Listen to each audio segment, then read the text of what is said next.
Hey, Bill, thanks for joining me today on our debut episode of Tribal Knowledge. Great to have you here. Yeah, it's a pleasure, and I'm honored to be your first guest. And we've known each other for like 20 years or more than 20 years, probably. Yeah, probably back to the Forum One days at the Online Community On Conference and at the Community Summit in Sonoma, I Yeah, think. I mean, you and that group was really my mentor, my mentorship program for me. And along with my working with Joe Cothrell, who was who powered my first community that I built for Symantec and Norton using Yeah, then called Lithium, now called Koros. yeah. No, Joe does not get enough credit for the impact he had on the industry, especially in the early days. I spoke to him. He said he doesn't want to do public speaking anymore. He just wants to fade into the retirement. Yeah. Well, we'll keep his spirit alive and honor his contributions today. So speaking of that, those contributions, you've been shaping online communities for decades, as we talked about. What were the earliest lessons that you've learned that still apply today? I know a lot of things have changed, but what are the basics that have not changed? Yeah, I mean, like literally, you could write a book about it. I think some people have tried. And just to say, like, I've been practicing for a while since the late '90s, but I still feel and try to act very much like a practitioner, and learn every day when I allow myself. Right. So there are definitely some things that have stayed true over the years, but I think anyone that's said they have it all figured out and have all the frameworks and have a very static approach is probably missing the bigger picture here. But for me, like a few things with examples, like one of my first in-person communities was I was an organizer for Fast Company magazine. Used to have this amazing editor named Heath Rowe, and he started this essentially network of local readers groups called Company of Friends. So I was the first Company of Friends organizer in Louisville, Kentucky, where at the time I was also in my first major community role at techrepublic.com. So that was really interesting to me, and it was terrifying. Like that very first event that I did, I was like trying to overplan it and really think about like every second of the 2 hours we were together. And the lesson I learned from that is basically, if you provide a quality space and some compelling topics, 9 out of 10 times that alone will attract the right people to come together to have a really solid conversation. So that was just like a really eye-opening experience to me, that I could just convene this group and kind of get out of the way or participate, and that like really interesting things would happen because people were passionate about the brand Fast Company and the topics the magazine was covering at the time. Which, if you recall, was like it was really this reaction to kind of the really stilted, affected point of view of Harvard Business Review, Hmm. and kind of grew out of that. So it was really incredible to just see a group of people coming together and have a conversation that really hadn't known each other and were gathered through email invitations, right? And this was like kind of at the dawn of the web. So it's just like it just blew me away that it came together and worked out. And I think that also speaks to the value and the persistent and sustained value of local in-person events over time, especially coming out of COVID. You've probably seen this as well. Like there's just a hunger still for people to gather in person and have face-to-face conversations. And then I think just reflecting back on those experiences over the years, like that initial Fast Company event, and then doing my own gatherings in San Francisco for community managers a couple of years later. That was called the Community Roundtable, Big, believe it or big, not, at the time. big events. I remember being there. Yeah, well, these were the smaller ones, like I was doing at Autodesk at One Market. And then it's interesting to think back because there's also this dimension that I hope we'll talk to later in the podcast about the role of time in communities, right? Like that these things are amazing for building connective tissue for people over the long haul, supporting all kinds of things, including career. So yeah, just to really net that out. Sorry to go so long on the No, initial great. question. but just, the value of just bringing people together in person with some quality, but light facilitation and just kind of getting out of the way. And then the value of local events as a bridge to maybe larger virtual networks. Like all that stuff I'm carrying forward and putting into practice still today. Do you see that as part of a localized, like a physical, virtual online community on the company's website, or is it? And those are just off ramps and offshoots of that community, or is it the community doesn't exist on the .com, but they just have these events and in-person events or maybe virtual events? Well, I think it's a bridge, right? Like, I've seen it. I saw it play out. Actually, Marius Stratia at IBM, who was one of our early clients at Structure, like he and I actually got into it because we were doing some community strategy work for them. And he was just so passionate about including a really robust event series as part of the community strategy. And for various sundry reasons, I was pushing back on it a little bit. And now I look at their community tech exchange, and it's just like, it's so vibrant, both on and offline. So I think when done well, Salesforce has proven this. I went back to Autodesk a few years ago and worked on a community strategy project there. And we helped with their basically their local clubs strategy and building a centralized online directory for in-person user groups and meetups. And I think it's depending on, all of this is like, has a big asterisk hanging off the end of everything I say, which is like, it depends on context, right? But it's such an underutilized opportunity, I think, for most B2B brands with any kind of community investment, like thinking about how to bridge their in-person community, because like, where do their customers live? They live in the real world somewhere physically. So like, what are the opportunities to have the community manifest like out in 3D, and like, what are the right interactions to have, just on the digital space or spaces themselves? And you kind of answered my next question, was to explain the DNA of a successful community in 2025. I think for someone new entering the field, I think what we've talked about so far, what you've explained is kind of, it summarizes that it's connection, it's in person, it's virtual, it's just meeting people where they are and getting them together, connecting them, and having a conversation that matters to them. Yeah, and especially, again, like I primarily live in B2B, although increasingly we're doing nonprofit work and a little bit of consumer. But yeah, I mean, I think that's largely correct. And then I think there's a whole like internal component to that too, that makes that provides the environment for success. So, and I think we'll talk about this a little later, but the community strategies and investments have to be strategically aligned to the business objectives and the business resources internally. We've already hinted at this particular component, which is really we're beyond the age of community as a singular platform. In fact, I don't know that we were ever really in that age. Although I think that a lot of the platform vendors wanted us to believe that, but we're really like building these networked ecosystems of in-person and online events. And then there are other components to what I consider, as an essential community strategy. But we can unpack those throughout the conversation today. And you mentioned a great point that you have to balance authenticity with business goals. What frameworks do you recommend for striking that balance?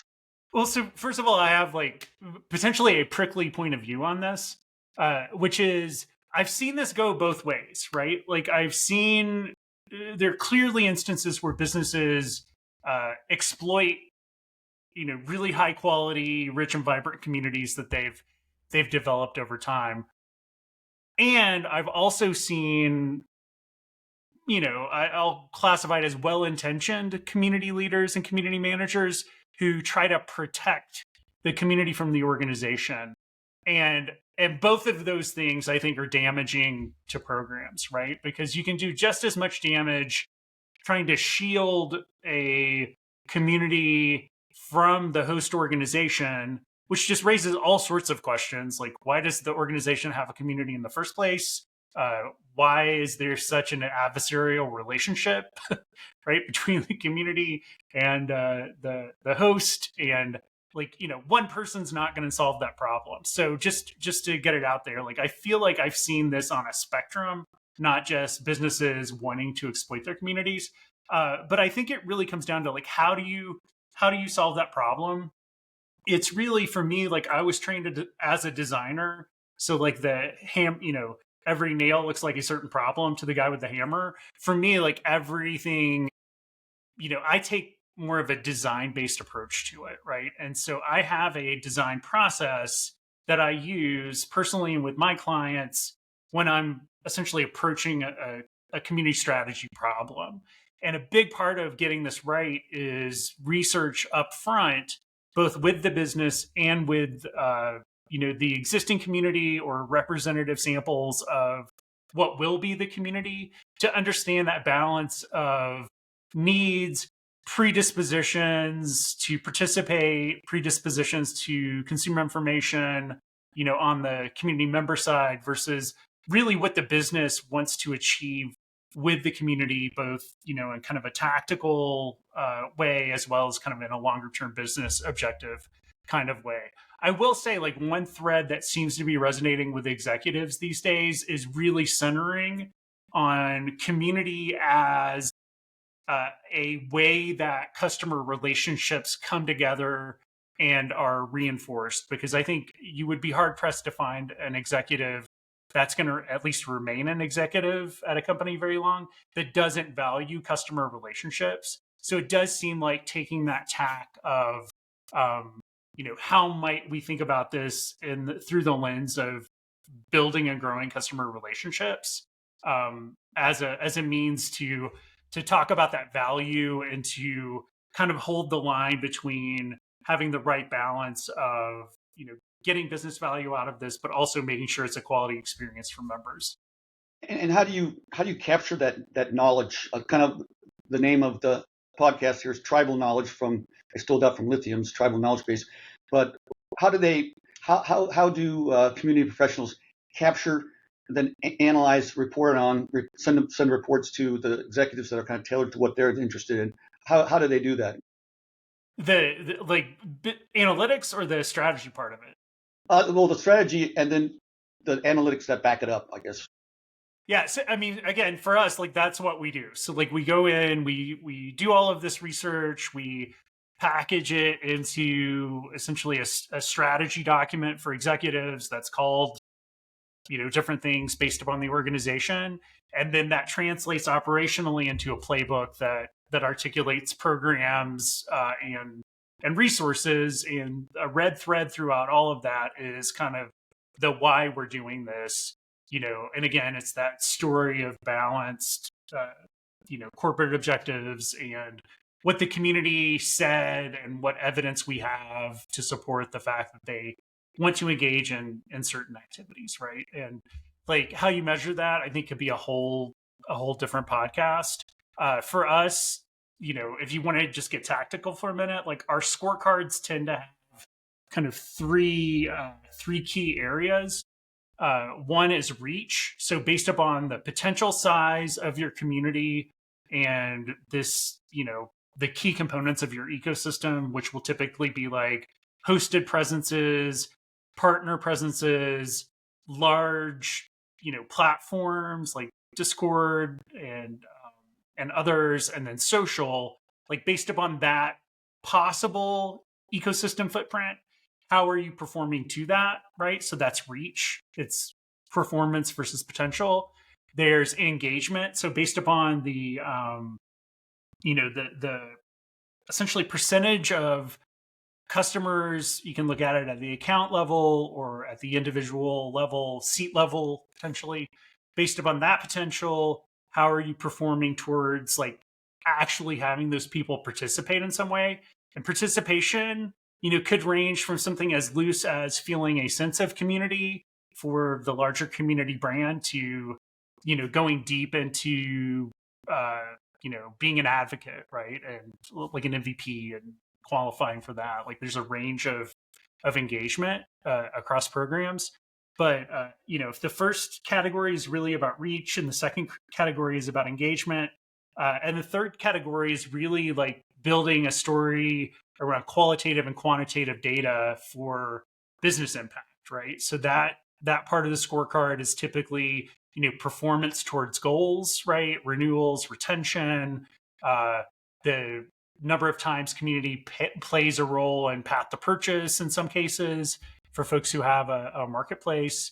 It could be dimensions of marketplace like partners selling on your marketplace, and then balanced by qualitative data, right? So pulling stories forward, or maybe even like indices based upon something you're tracking. Like there was a time at Autodesk where we had this really cool gratitude index. So when we launched our social help channel on Twitter, for the first 2 years, we tracked gratitude, which was the number of times someone said thank you or expressed positive sentiment based upon our response to them or addressing their issue.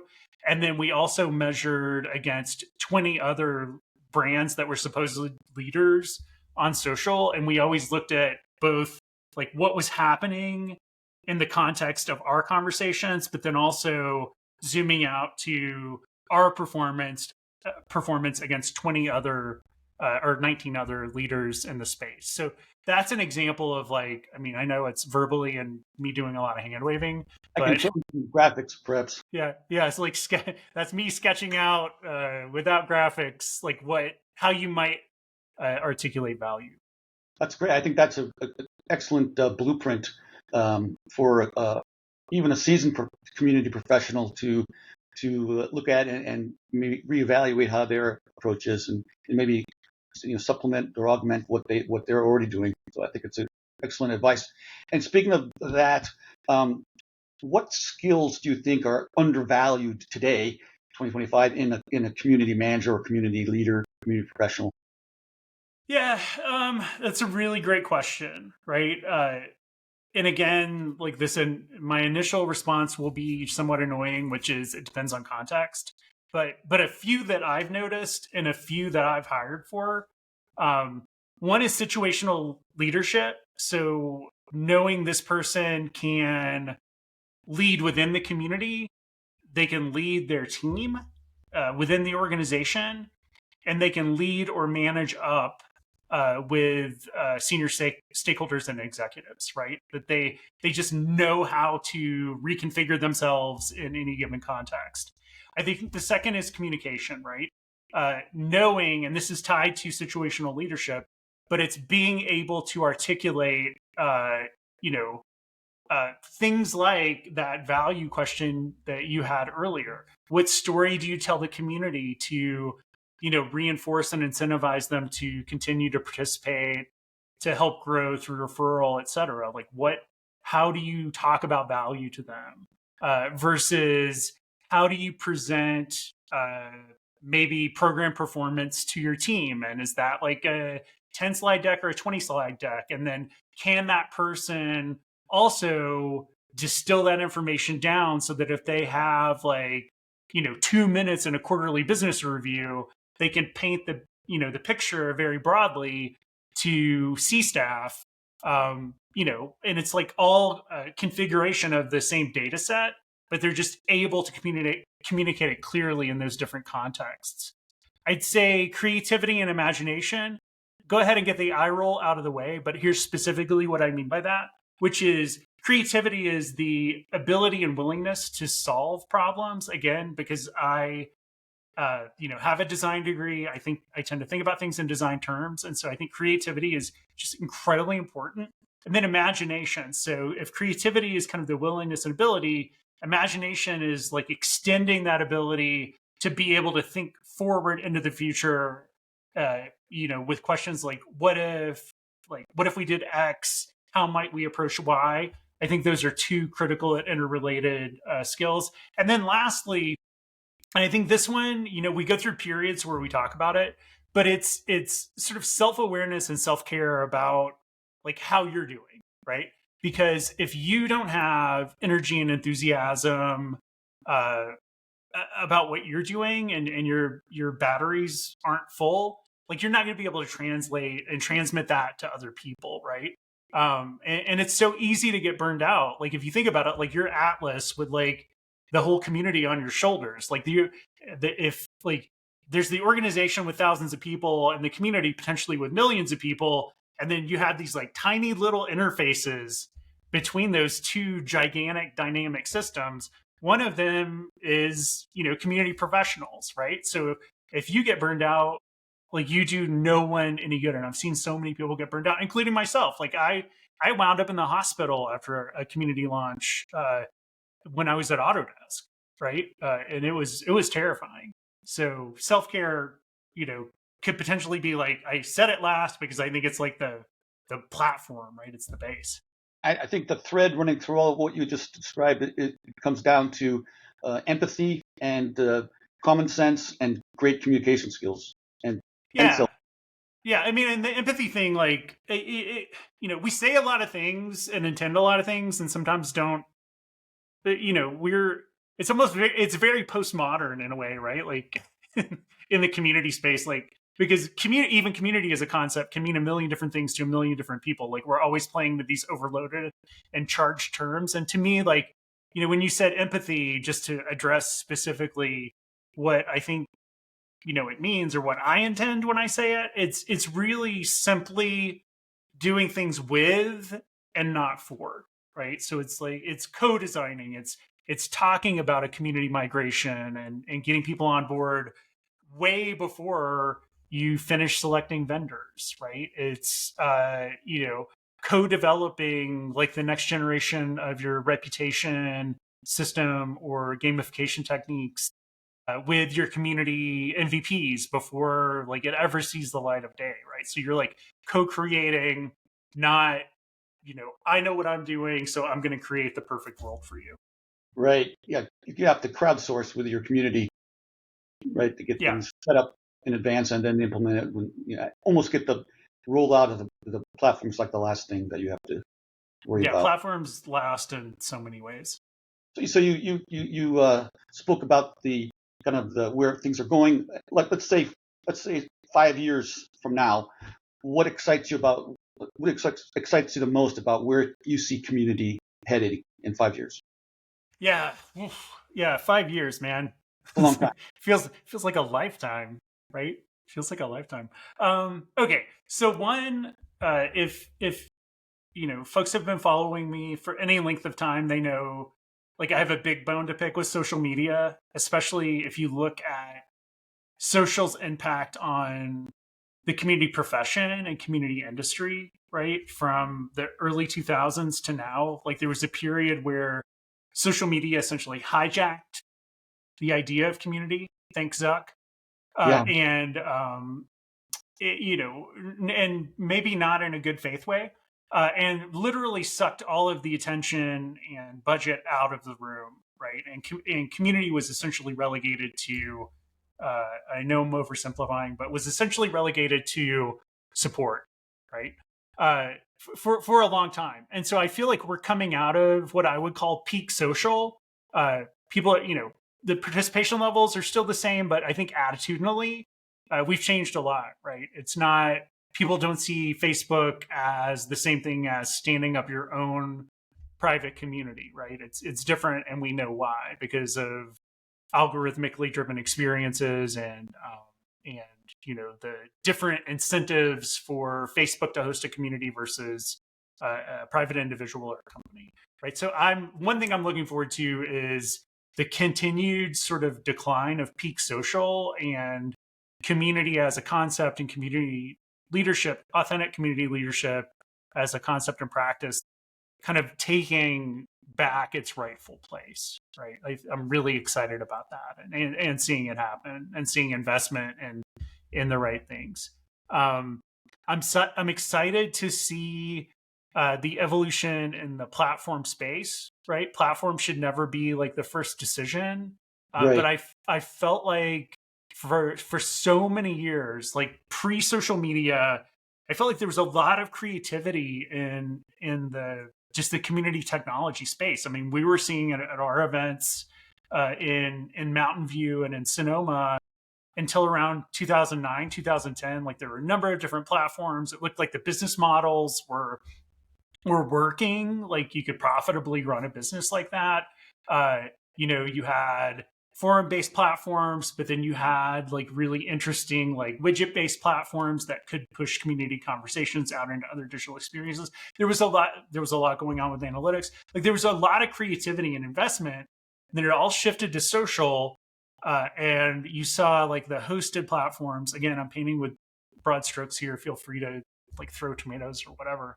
But the platform started to like commodify and like just kind of look very self-similar, right? And innovation. And I was writing some big checks at the time for some of these platforms, right? Like not like 7-figure checks for things like Koros, but it was so hard to like get them to move the needle on just simple tweaks to ideation features and things like that. So although I know we've gone through some pretty dramatic and traumatic experiences with platform, like really recently, I think the other side of this is going to be a really amazing kind of renaissance of experience, right? I've talked to a number of platforms, leaders and seen roadmaps, and I'm just really excited that if nothing else, they're thinking about how can this be the most strategic experience possible, balanced by how can this be the most engaging user experience possible? And they're thinking about how to tie experiences and value into larger concepts like overall customer experience, right? Which is where I feel like as a practice, we've also missed out because we've been kind of myopically focused on what can happen on the platform. But overall, I'm excited because it's only going to get more interesting and more valuable over the next 5 years. What that actually means, in some ways, who the hell knows, right? AI obviously is going to drive a lot of change, both for good and bad.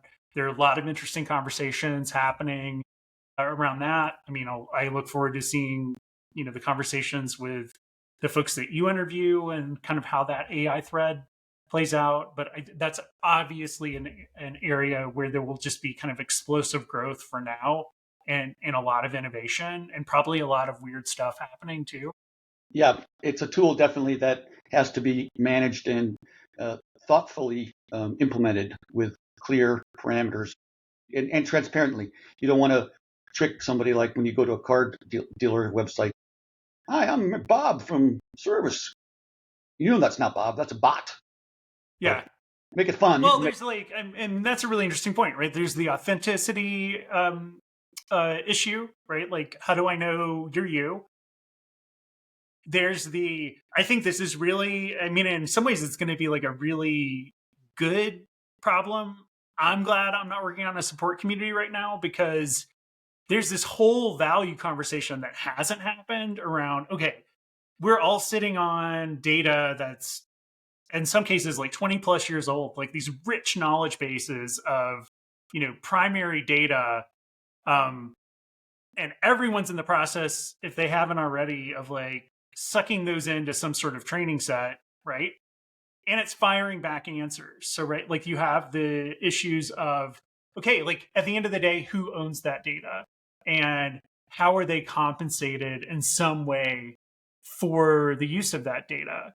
Like nobody's really talking about it. What happens because, what we're learning is, there are limits to the utility of like chatbots and some LLMs because of the recency of the data, right? So like, what happens when customers start to experience problems with the next release, but that data's, isn't in the model yet because no one's really experienced the problem out in the real world, right? So like, how do you solve for that? Like there are all kinds of interesting things that will have to be figured out. But then, I'm sorry. Yeah, Go ahead. I was going to say outdated material and things that are by governance have to be removed by for some legal reason. Those things all have to be kind of thought into that and don't always happen. So the kind of process that do that would be vitally important. Yeah, but on the other hand, like there's going to be some amazing stuff, right? Like the vocabulary, if you think about it, the vocabulary of interaction on communities since they started, digital communities since they started has been text, right? And then we're starting to see like a bit more video and stuff like that. But for B2B, like the place where I work, so thinking about companies like Autodesk or Adobe, where the products create really rich digital artifacts, like that, and other drivers are introducing ways to have more sophisticated and unique exchanges in community, right? So like what's that going to look like in the next 5 years? I have no idea, but I'm really looking forward to figuring that out. And then adding like however AI experiences and models evolve over time, like adding that into the mix is just, it's just an accelerant. And then you think about, there are some legitimate and usable use cases for AR and VR. Um, like how might that shake out as like another medium to practice in? It's going to be Really, really cool. and with the Meta glasses that just came out with a version 2 with the heads-up display and the lenses and things like that. I guess community can really extend to its tentacles to everything from a kind of a centralized hub on the website to where and when and how it's needed. Yeah, and the experience, like, I mean, and who's capable? Like, no one's been trained to think about that, right? So you're gonna have to like take everything you know from your practice and start to think about where will that pushing these ideas, content, facilitation out to the edges of the customer experience, right? That's one dimension that is and will be really interesting to wrestle with. And then for me, the other thing that I've been thinking about is customer journeys are typically like very sort of discrete and transactional. We thought about designing them like in a very specific way. And with community, like the way we really should be thinking about it is lifelong or career long customer journeys, right? Because that's where like communities, especially focused on, any sort of professional topics, like communities come into play in moments of exception, in moments where you want to celebrate or share, and in moments of transition, like as three of like a bunch of use cases. But like in all three of those that I just mentioned, like there's a dimension of that happening like over an entire career. And like, I've mapped some of this out, but like I just don't see a lot of people talking about it, So there's just so many frontiers, right? That's again like why I'm kind of bubbling over here is there's so many places to take the practice right now. It's incredible. You hear like all the doom and gloom and the reality of like, the regular layoffs and like the relatively short tenures of community leaders and community professionals, which is just, in some cases is unique to our profession and is just a nut that we need to crack. But like the flip side to all of the, the real and consequential negative stuff happening is there's an amazing sort of playground to play on now. Yeah, and all that you mentioned, all that talent and the knowledge. If we could combine all of the different aspects of community leaders and package it into a TED talk or a book or a podcast, I think that would be something that you could lead for sure, Bill. Yeah, or you're the one podcasting.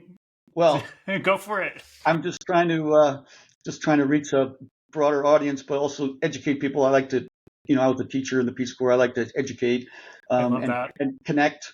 But I think, as the community architect and at Structure 3C, I think a lot of companies should really look to you to kind of boost that creativity, that curiosity, and the what ifs, right? And then they can pick a route based on some guidance from you, and then you can help them get started and execute. I think that would save them time and money, and that would probably eliminate the need to eject their community managers that they hire that really don't start on the right foot, and so they fail.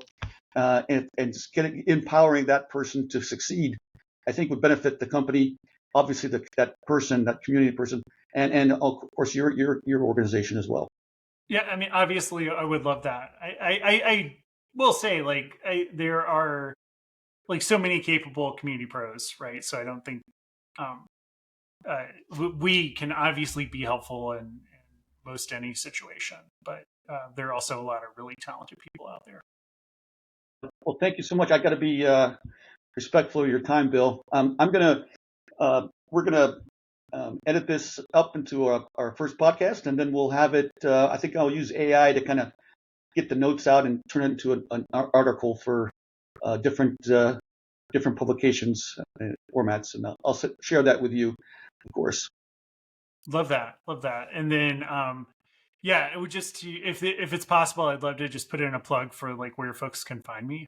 Oh yeah, absolutely. Please go ahead. Yeah. So everyone, you can find me at structure, the word structure, the number 3, the letter C.com, or structure3c on Substack at structure3c.substack.com. So that's a newsletter, and we're working on some goodies, downloads, and other things for folks who subscribe. So we definitely, now is a good time to subscribe while it's still free and in an exploratory phase. I'll just drop that hint. Great. I'll put that in the text also. So awesome. Tom, thanks for having me. I really appreciate it. Thank you, Bill. I look forward to speaking with you again. I know that you hosted some great company roundtables this summer, and I learned a ton about different platforms and different strategies and points of view from other community leaders. So I appreciate that. Yep, I appreciate you and all the work you're doing as well. And good luck with the podcast. Thank you. Appreciate it. Cool. Till next time. See you. Bye.